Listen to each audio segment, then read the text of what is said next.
சாதி பெயரை எப்படி நீக்குவீர்கள்?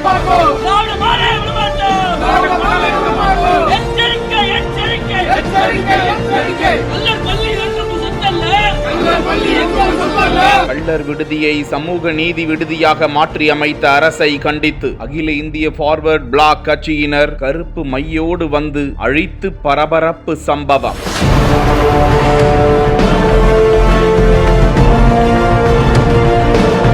தேனி மாவட்டம் கூடலூர் அருகே உள்ள கருணாக்கமுத்தம்பட்டியில் செயல்பட்டு வந்த அரசு கள்ளர் விடுதியை அரசு ஆணைக்கு இணங்க சமூக நீதி விடுதி என பெயர் மாற்றம் செய்து நடவடிக்கை மேற்கொள்ளப்பட்டிருக்கிறது. இதனை கண்டிக்கும் விதமாக அகில இந்திய ஃபார்வர்ட் பிளாக் கட்சியினர் மற்றும் பள்ளியின் முன்னாள் மாணவர் சங்கத்தின் சார்பாக பொதுமக்களுடன் இணைந்து சமூக நீதி விடுதி என்ற பெயரை அந்த கட்சியினர் கருப்பு மையை வைத்து அழித்து போராட்டத்தில் ஈடுபட்டதால் பரபரப்பு நிலவியது. போராட்டத்தின் போது திமுக அரசை கண்டித்து அவர்கள் கோஷங்களை எழுப்பினார்கள். எத்தனை இடத்தில் சாதிய பெயர்களை நீக்கினாலும் சமூக நீதி விடுதி என மாற்றினாலும் அங்கெல்லாம் சென்று கருப்பு மையை கொண்டு அழிப்போம் என போராட்டக்காரர்கள் கோஷமிட்டதால் பரபரப்பு நிலவிய காட்சியை தான் பார்த்து கொண்டிருக்கிறோம்.